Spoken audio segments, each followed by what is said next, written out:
No one knows what it's like to be you because they're not you, and you might as well not even ask them because they're going to give you their experience instead of your own.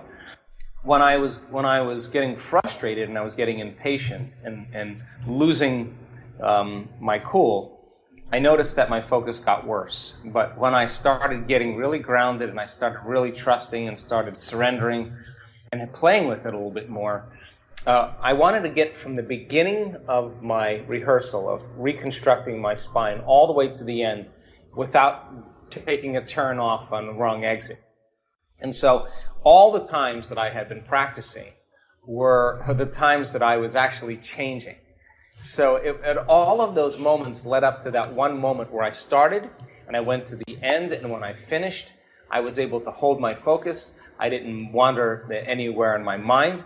And there was a physical sensation in my body that felt right. It felt good. I felt connected. It felt like I knew what I was doing was working. And then, the moment I had that connection, from that point on, when I started noticing the changes taking place in my body outside of me, I started paying attention to what I was doing inside of me, but now I did it with more passion. I had momentum. More music. Yeah, I was connected. Now I knew. Now it's just like all the work you do in training for anything.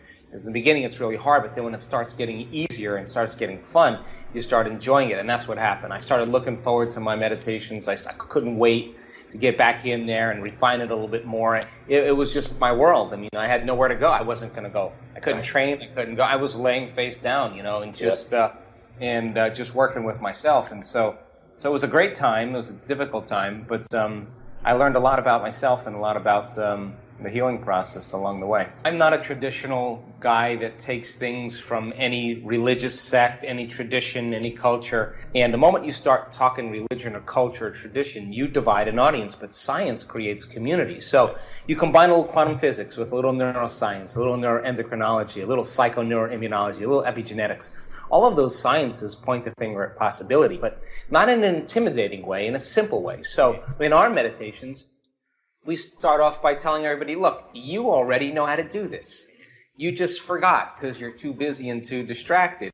And most people, to finish the thought from our last conversation, wait for crisis or trauma or disease or diagnosis or loss to finally change. It's got to get so bad that they no longer feel like themselves any longer, that they can see what they look like for the first time. So everybody that's listening on this call has done something great in their life. And what did they do?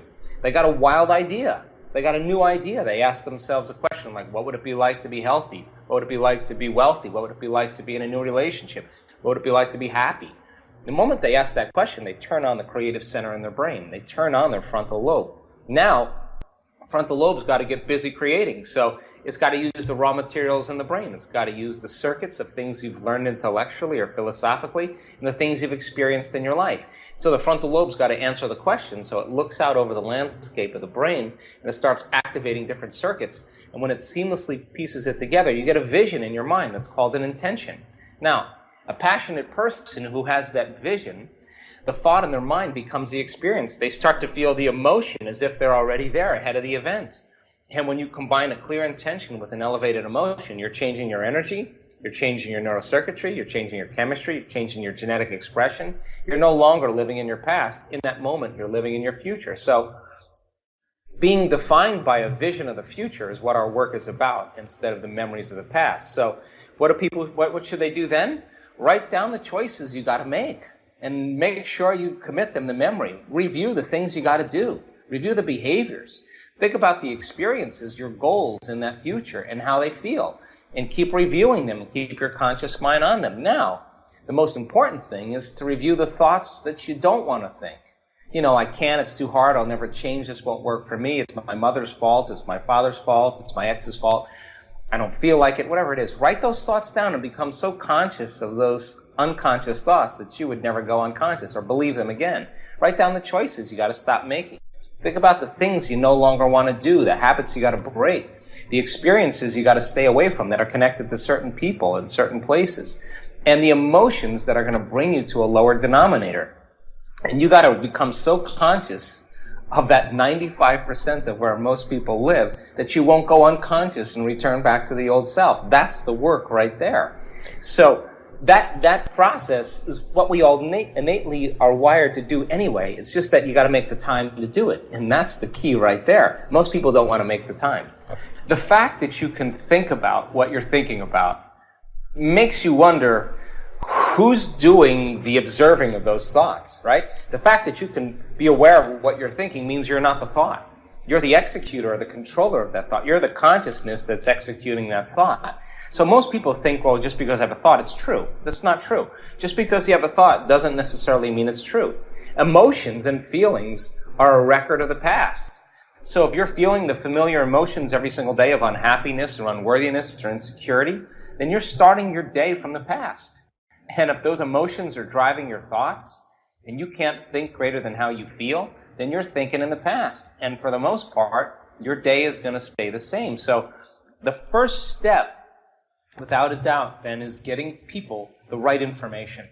The more knowledge you have and understanding how you work and how your brain and body works in a simple way, the better you have the operating manual to take care of yourself.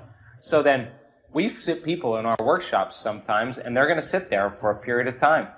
And they're going to sit there, and I'm not going to let them get up. And you know what? They're going to have to get beyond their fear. They're going to have to get beyond their hatred. They're going to get beyond their prejudice, beyond their anger. They got to get beyond it.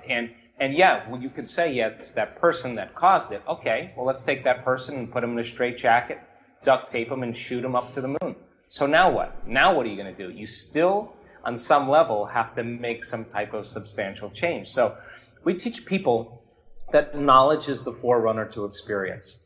The right information and understanding it, understanding how you work and all of that, is going to prepare you for a better experience in your life. That's the name of the game. So then, once the person has that knowledge and information, then let's set up the conditions for them to apply it. So, most people, when they reach that crisis point, when they're sick or they're out of balance or whatever, that's the point when they decide to change. My message is, why wait? Take 45 minutes every day and just write down the things you want in your life and start feeling the emotions of how it would happen. And then see if you can stay in that state your entire day.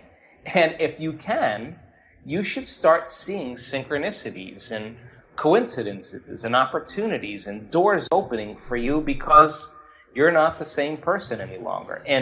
And that's cool because you don't have to be a physicist or a neuroscientist or an academic or a saint or a priest or a rabbi or any none. You just have to be a common person.